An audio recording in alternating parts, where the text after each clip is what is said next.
Bag शिवण्यासाठी आपण non वूनची रुंदी 21 inch आणि लांबी 24 इंच घेतलेली आहे।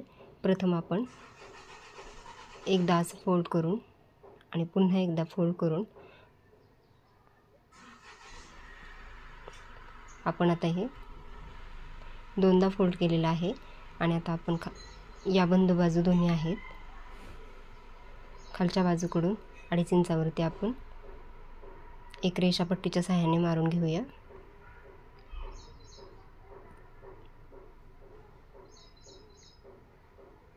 त्याचबरोबर वरती पण आपण 2.5 इंच अंतर मोजून घेऊया आणि वरती पण आपण आता ही एक रेषा आखून घेऊया। आता या दोन्ही रेषा आखून झाल्यानंतर खालच्या रेषेवरती आपण 7 इंच अंतर मोजून घ्यायचं आहे आणि वरती 5.5 इंचावरती एक खूण करून घेऊ। आता ही वरची खूण आणि 7 इंचावरची खूण आता पट्टीच्या सहाय्याने जोडून घेऊया। पुन्हा आपण त्या वरच्या रेषेवरती 4 इंच अंतर मोजून घ्यायचं आहे आणि ते अंतर आपण वरती 2.5 इंचावरती जोडून घ्यायचं। आता आपण हा आकार व्यवस्थित कट करून घेऊया।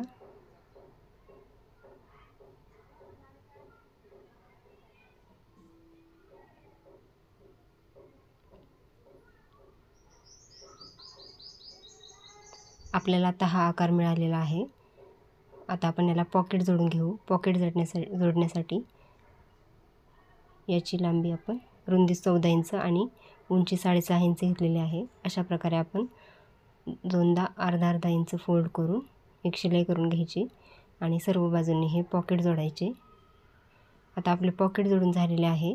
आपण मध्ये रेषा शिलाई न करता थोडीशी एका साईडला शिलाई केलेली आहे, त्यामुळे आपला हा मोबाईल व्यवस्थित बसणार आहे, उभा पण आणि आडवा पण। आता आपण या पॉकेटला सर्व बाजूंनी शिलाई केल्यानंतर साईडचा जास्तीचा भाग कट करून घेऊया।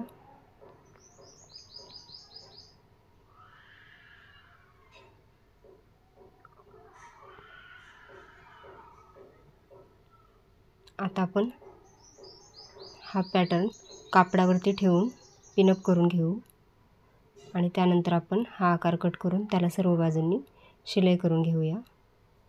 आता याला पिनअप करून आपण सर्व बाजूंना शिलाई करून घेतलेली आहे। पॉकेट आपण वरती ठेवलेले आहे। आता आपण यासाठी बंद तयार करून घेऊ। बंद तयार करण्यासाठी कापडाची रुंदी 4 इंच आणि लांबी 25 इंच घेतलेली आहे। नॉन वून 1 इंच रुंद आणि 25 इंच लांब घेतलेला आहे। अशा प्रकारे आपण हे नॉन वून कापडात ठेवून फोल्ड करून याच्या दोन्ही बाजूंनी शिलाई करून दोन्ही बंद तयार करून घेऊ। बंद तयार करून झाल्यानंतर आता आपण हा कट केलेला भाग आहे त्यापासून 2.5 इंच अंतर मोजून घ्यायचं आहे। दुसऱ्या बाजूकडून पण आपण आतमध्ये 2.5 इंच अंतर मोजून घ्यायचं आहे।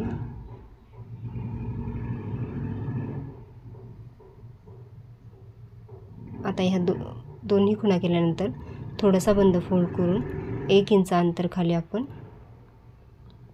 घेऊन हे बंद दोन्ही बाजूंना जोडून घ्यायचे आहेत। दुसऱ्या बाजूला पण असंच आपण अंतर मोजून बंद जोडून घेऊया। हे दोन्ही बंद आपले आता जोडून झालेले आहेत।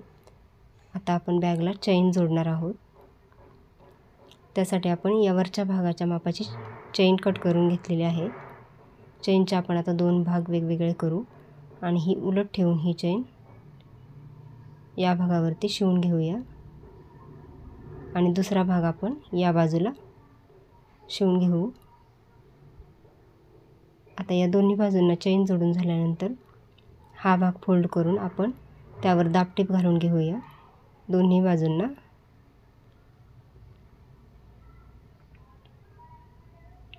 आता दाबटीप घालून घेतलेले आहे, त्यामध्ये आता रनर ॲड करून घेऊया। आता हा रनर ॲड करून घेतल्यानंतर पूर्ण हा बाहेर काढून घ्यायचा आहे, त्यामुळे आपली चैन व्यवस्थित बंद होणार आहे आणि पुन्हा हा रनर आपण ओवून मध्यावरती आणून ठेवायचा आहे।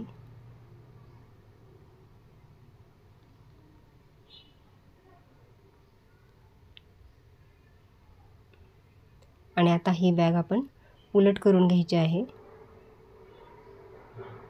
उलट केल्यानंतर आता आपण हा चैनचा भाग या भागाला अशा प्रकारे जोडून यावरती शिलाई करून घ्यायची आहे। आता या दोन्ही बाजूंना शिलाई करून झाल्यानंतर आपण आता हा भाग असाच उचलू, साईडच्या भागांना, चारही भागांना आपण आता शिवून घ्यायचं आहे.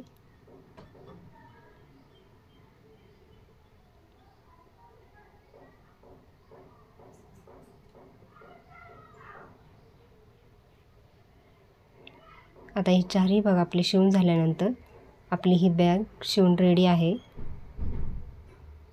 आता आपण या बॅगला सुलट करून घेऊया.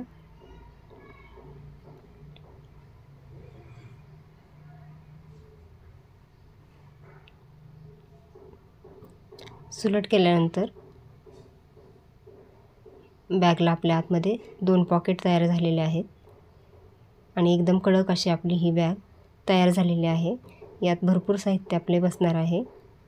आपल्याकडे जर नॉनवून उपलब्ध नसेल तर आपण प्लॅस्टिकची गोणी किंवा कडक एखादं कापड असेल तर त्याचा वापर करून पण ही सुंदर अशी बॅग आपण शिवू शकतो. अशा प्रकारे ही बॅग एकदम सोप्या पद्धतीने तयार झालेली आहे. ही बॅग व्हिडिओ आवडल्यास नक्की तयार करून बघा. व्हिडिओ इथपर्यंत पाहिल्याबद्दल खूप खूप धन्यवाद.